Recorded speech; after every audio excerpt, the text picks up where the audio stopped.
when we first landed in Canada, we landed in Ottawa. I mean, I had friends there. One friend actually that I knew at that point in time. Shout out to Uka and his family for hosting us for 2 months. That was super helpful. And that was the community I had when I landed. And it made settling in so easy. You had someone you could ask questions. You had someone you could talk about, your worries or your fears. Because when you move to a new place, you're worried about a ton of stuff. You're not sure of yourself again all of a sudden because you're literally starting afresh. And I read somewhere where they said when you migrate, literally your brain kind of restarts again because you're trying to start life afresh, in some way. And Grand Komanda talks about it here also in this episode with me, because where he talks about how helpful the community was with allow him to start up his comedy practice, because he was already doing pretty well in Nigeria, and he moves to Canada and he has to start his comedy practice all over again. And he's been pretty successful, and that's all that is due to the power of the community. But are there any other tips you have for any comedy act who's moving from Nigeria or any part of Africa down to Canada, to help them settle in and get their acts on the road? The only advice or the only tip that I would have would be identify with your community. That's the very first point of call that you would have to use for a safe landing. Identify with your community, whether you're African, you're from Ghana, you're from Cameroon, wherever you're from, look for your people, connect with them, and that will give you a safe landing.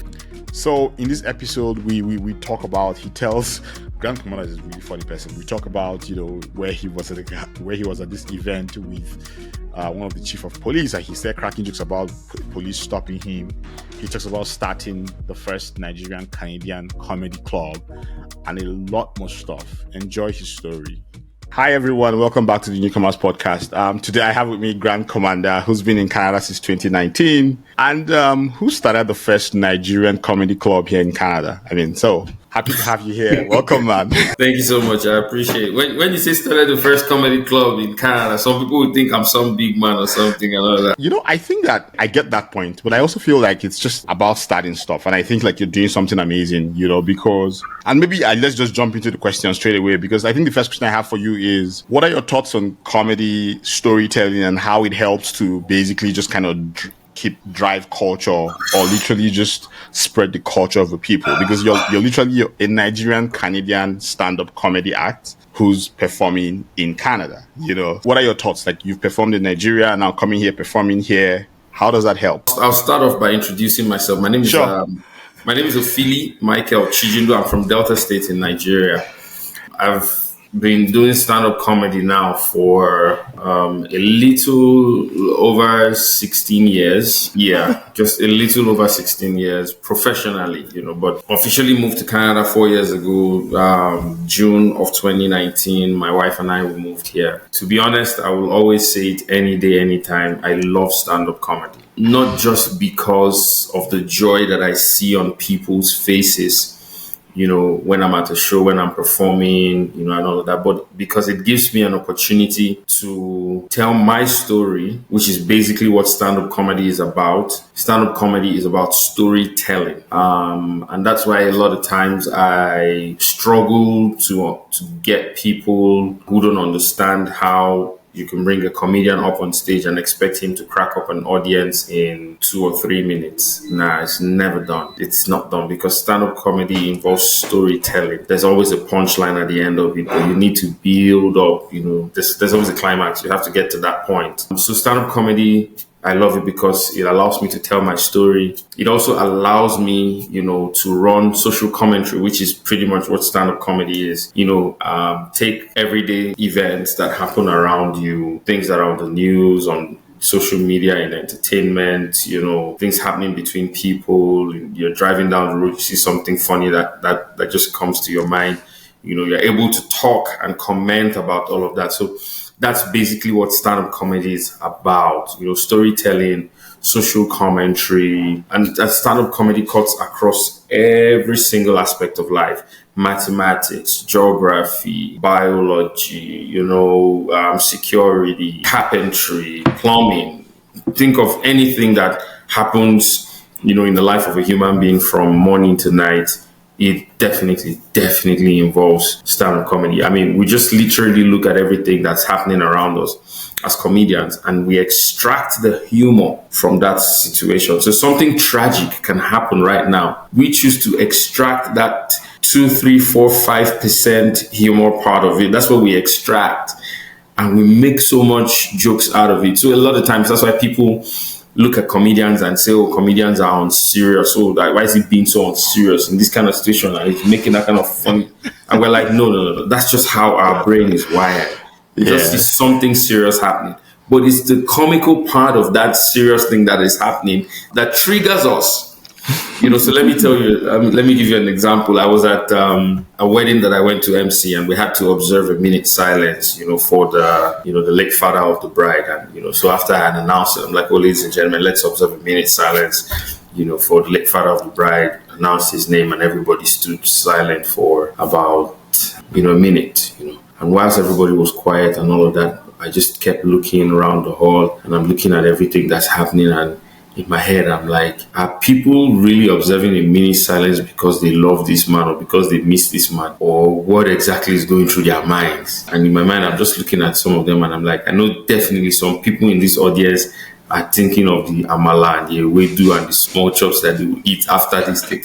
It's not like you were in a serious moment, but that's just the brain of a comedian. How your brain works. And so when we finished, and I just said, okay, may the soul of the departed rest in perfect peace. And everybody said, amen. I said, okay, please sit down. And then I just said a joke, and I'm like, I know that in this audience, there was definitely somebody that was busy thinking about small chops and puff puff and amala and whatever in the audience while we were observing a minute silence. It's not proper. It's not right. Don't do that again. And the whole crowd just burst out in laughter. Everybody was laughing, and all that. And some woman walks up to me and was like, oh, that's not funny. You shouldn't be saying that immediately after, somebody that we just finished observing 1 minute silence for. Do you know what the man meant to us? Do you know what? And in my mind, I'm like, he's gone. I mean, do you want to go and join him? So every comedian, serious things happen, but we choose to look at that funny side of the whole thing happening. And that's what we hold on to. And that's what, keeps us going. So, I mean, I just love to talk about myself, talk about my own personal experiences, which form a greater part of my jokes. So a lot of times when I tell jokes on stage, people look at me and they come back and they're like, that joke you told, I really like it. And I'm like, it's not just a joke. It's a true life experience, something that happened to me. And they're like, are you serious? Are you kidding me? And I'm like, yeah, it happened to me. That's it for you. I mean, stand-up comedy is interesting. The culture here is changing. It's growing because being a Nigerian comedian who was doing stand-up comedy in Nigeria and then moving here to Canada, there's definitely the Nigerian audience to service in terms of putting up shows for them and all of that, which is what we did by starting out the first Nigerian comedy club here in Canada. I did start that out with a friend of mine who's been doing shows here in Calgary. His name is Femi BG of Ikaru Sounds. So we started that together in October of 2019, and we did that for I think about 2 years, and then we stopped that. And then I started doing my own comedy shows and all of that. That's interesting, and I like the fact that you talk about these personal stories. And just kind of double a bit down to the question I initially asked is, do you feel like you have to adjust your jokes a lot now that you're now talking to Nigerian Canadians, or like, are you just transposing the same Nigerian experience over here? I don't know if that question makes sense. Almost like saying, what kind of jokes do you tell and how much has it changed?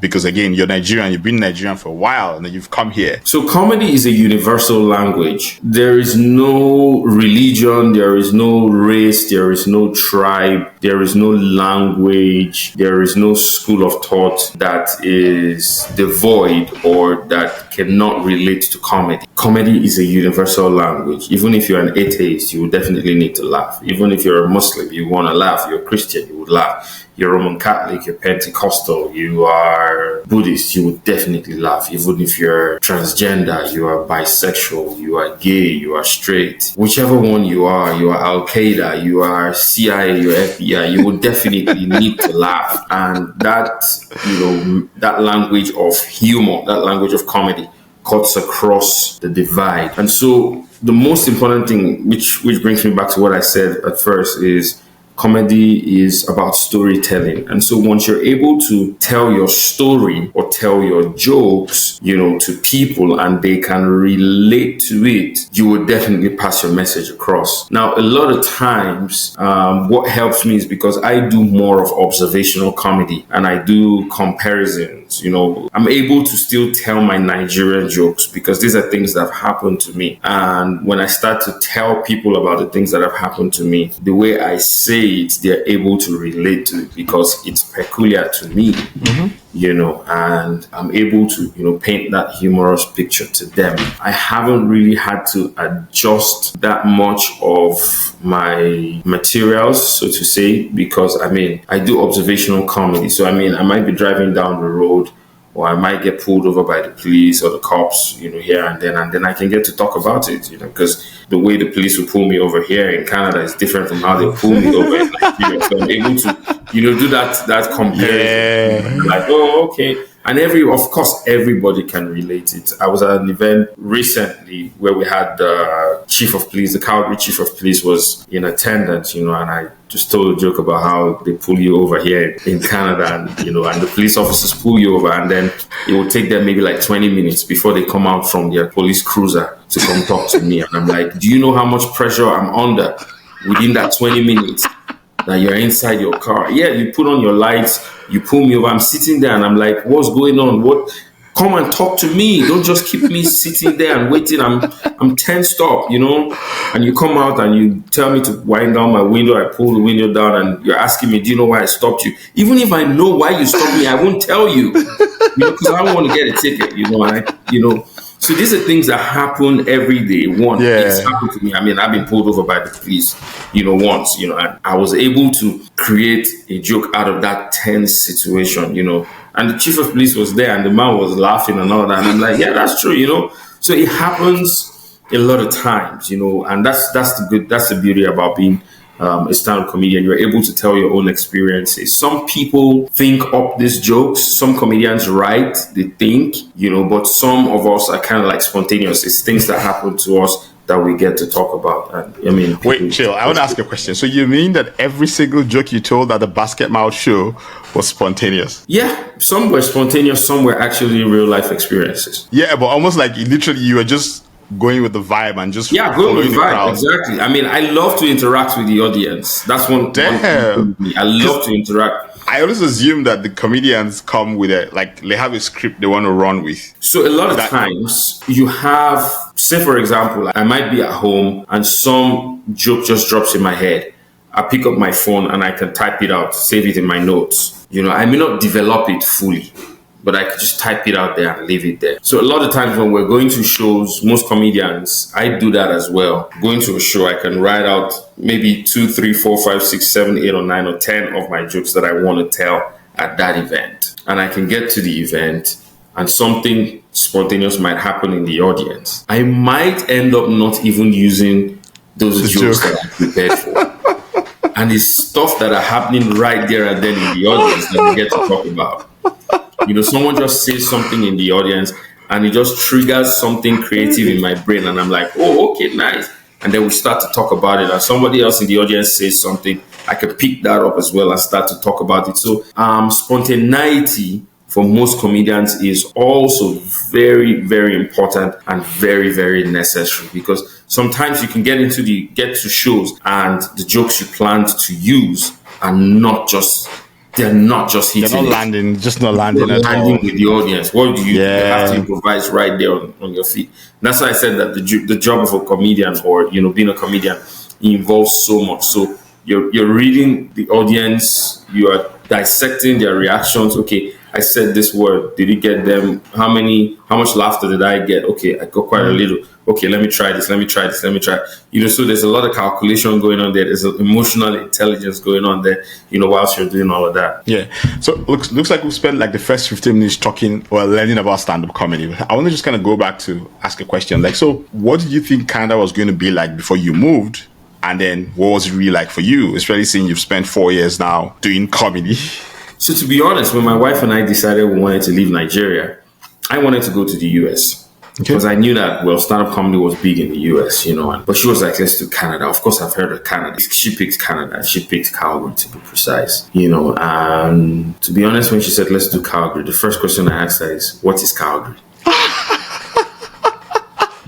I'm honest with you. I'm like, what's Calgary? Where is Calgary? Because I literally only knew about Montreal, Toronto, and British Columbia, Vancouver. Those were the only cities I knew about, And she said, no, let's do Calgary. And I said, okay, yeah, well, let's do it, because my dad always told me, if you want a happy life, you need to make your wife happy. Let her make some decisions. Just let her have her way. So I said, okay, yeah, let's do it. And so moving here to Canada, it's been interesting. It's been amazing because I think the stand-up comedy culture in regards to the Nigerian staging shows for the Nigerian audience is still developing. It wasn't as developed as it is now. It was not, we didn't really have that many shows, Nigerian comedy shows here in Canada prior to when I arrived. Between when I got here in 2019 and now, I can say yes, there's been an upward turn, in the number of shows being staged, the number of comedians showing interest to come here and stage their shows. A lot of people have been coming out. They embrace it. They love it because they want to come hear Nigerian stories, and it's been amazing. That's amazing. It's growing. Just curious. So, like, in terms of your audience diversity, do you still, if you think about it over the past, you started the Nigerian Comedy Club October 2019, if I remember correctly. If you think about it now, that's like 3 years plus. Has the audience changed from Nigerians to other Africans, or is going just strictly Nigerians, or is Nigerians, other Africans, Caucasians? Like, how diverse is the audience? The audience is getting very, very diverse. Oh, that's amazing. I would say when we started the comedy club in 2019, it was 50% Nigerians, 30% other Africans, and then we had like a 20% Caucasian, attendance, audience, And over the years, it has grown, it has increased, because the numbers that I'm recording at the shows that I'm doing is also increasing. When we started the comedy club in 2019, it was just 30 people. It was a very small cafe, just 30 people, and then the next edition we had about 50 people. And then the next one, it was like 60. And then in 2021, when I did the Just Joking show, we had 150 guests. When we did the show in Toronto, we had 200 guests. When we did the following show that I did in Edmonton the following year, it was, I think, 170 guests. And then when I did the last show that I did in October of last year, which was my comedy special recording, Grand Komanda, Handsome and Funny, we recorded, I think, over 350 guests. Amazing. So it's expanding, it's growing. The diversity in the audience as well is growing. I would love to continue to see it grow and get more and more and more Caucasian attendance at my shows as well. So yeah, I think that like we said earlier on about storytelling, I feel like that's like a really good way to understand the culture of the people. Mm-hmm. Because like when I listen to there's this stand-up comedy art I listen to, he's Indian. I forget his name. It's pretty funny. Is it Russell? What do you call him again? Is it Russell Peters? Yes, Russell Peters. Like, you listen to him and you get a sense of how the Indians, like where he's from. You listen to Trevor Noah when he does his stand-up art, and you get a sense of the South African culture, because literally that's all they do. They take their culture and use that, and that's for me, like I find that really important. That's a really good way to learn about the people. One curious question I was going to ask you was that, what do you miss most about Nigeria? To be honest, what I miss the most about Nigeria is my friends. I just miss being able to just get up, pick up my phone, call my guys, and I'm like, how far? Forever? You did house? Yeah, I'm at home. I did call. Here you can't do that because you need to give prior notice. You need to call and schedule and say, you have to even wait for them to invite you. We'd like to host you in our house in 2 weeks' time. I'm like, let me check my schedule. I'm not sure if it will work. Can we do the upper Sunday? It's okay, no problem. We'll do upper Sunday. Let me ask my wife if she's working that day. Then you put it on the calendar and maybe stick it somewhere in the kitchen or something. But in Nigeria, you literally don't even need to do that. I mean, just guy, how far? They come your house, or you day? I know where you day. I day Emeka place. Okay, no worry, I go come meet you now for there. So that's one of the things that I think I really, really miss about Nigeria. And then the Nigerian join. We have our spots where we used to meet in Lagos. Like we meet in La Poche, we do, or we meet in Labule. Go to you lived in Ogudujari? I lived in Ogudu. Yeah. Are you serious? I lived in Ogudujari. I lived in HLS Estate. What the? Mm-hmm. Wait. HLS is the one behind. Because I used to live in Mustafa Abdul. I know Mustafa Abdul. Because I think Mustafa Abdul is behind HLS or something. But yes. HLS is inside. Yeah. What? HLS is inside. Yes, I live there. Wait. Do you know Mr. Emeka, who used to be Mr. Emeka? Is it Orago? So he used to be the vice president at some point. I think I know him, but I can't remember the face, but I know the name. What the hell? Well, you probably left there before, because I moved into Ogudu like 2019 August. Then we had left already. Then I left. I lived in Ogudu for I think about 3 years. Was it 3 or 2? I think it was 3 years. Yeah. Yeah. So I mean, we used to hang out. Those spots we used to hang out. There was also another spot we used to hang out in Bagada. I'm trying to remember his name. It was on Calabar. Okay, there was a spot we used to hang out in Bagada, Basi. And in Basi, we used to go there just because of the turkey pepper soup.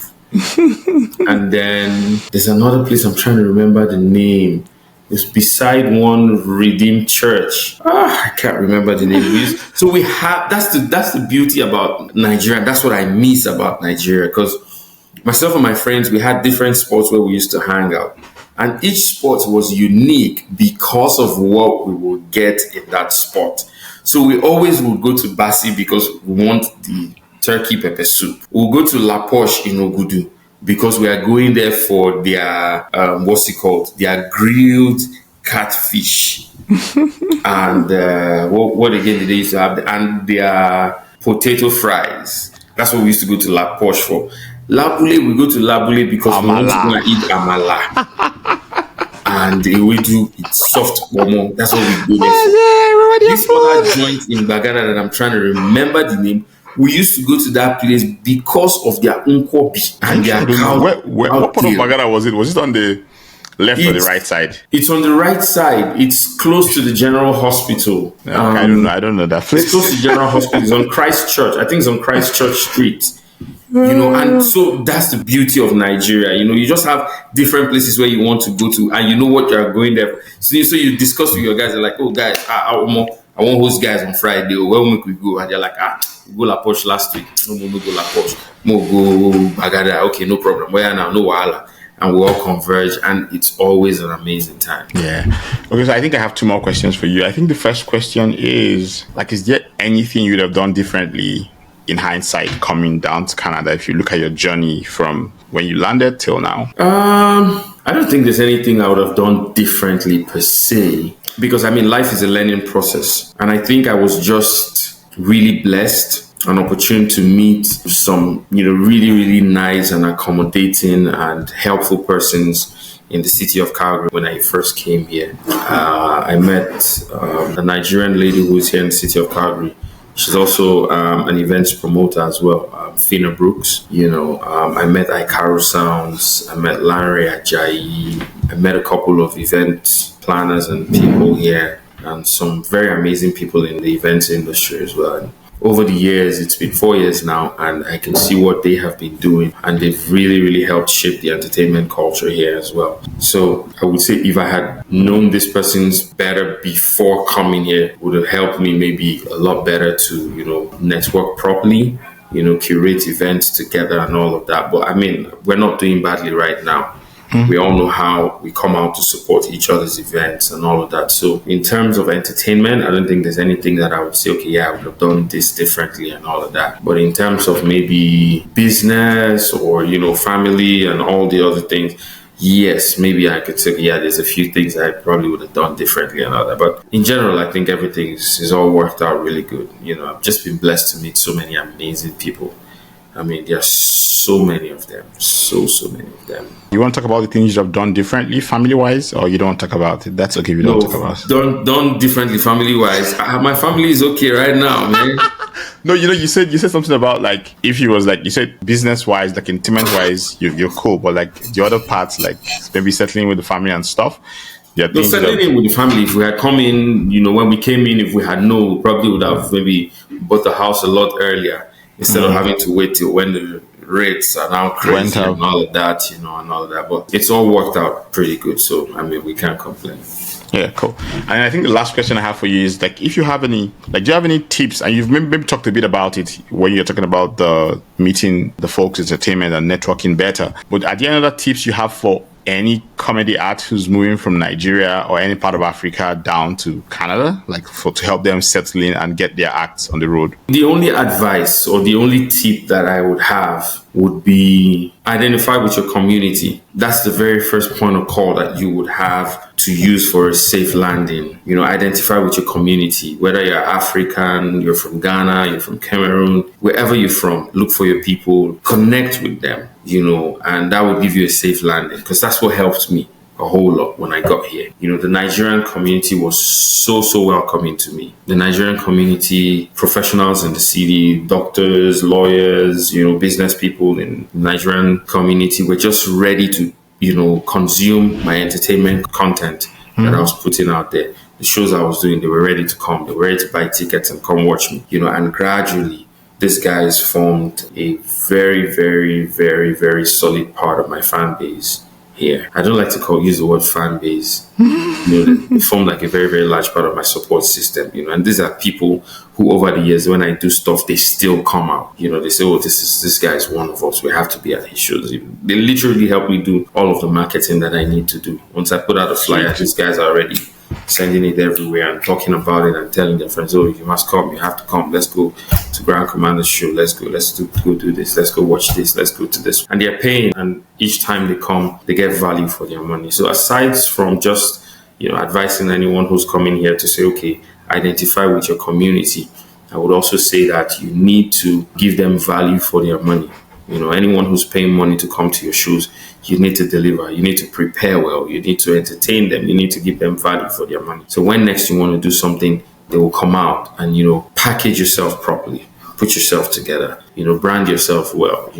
Don't just come here and say, oh, because we're all in Canada, we're far away from wherever. Let me just do something half-baked. You have to give them the very best. Cool. Thank you so much, Grand Komanda. This is really good. Thank you for your time. Thank you for jumping in. I know we've moved this in around a couple of times. Yeah. Thank you for being everly flexible. So thank you. Thank you so much. Thank you for having me. I think for me, the biggest thing for me here was just, you often hear immigrants say, you know what, I'm just going to move. I just need to move. And I don't care where I go to. And of course, I'm not saying you can't survive or you can't find your way, But I will tell you for free, if you have someone or have somewhere where you can go to and you have people or people you trust, it's extremely important, because you know what? Code switching is mentally exhausting. It's mentally exhausting to, start trying to adjust to the new environment. And so it's really good if you can have a place where every now and then you can go and just be yourself. You're not trying to adjust your accent. You're not trying to, adjust or try to understand the nuances. You're just trying to be yourself. That's pretty important. And I think that every immigrant should think about that when you're trying to move. But once again, thank you so much for listening. Please like, share, subscribe. We're on Substack. We're on Apple Podcasts. We're on Spotify. We do show up on a couple of other podcast platforms. Please like, share this with people. Just put in a word for us. Thank you so much. And I hope you enjoyed the episode.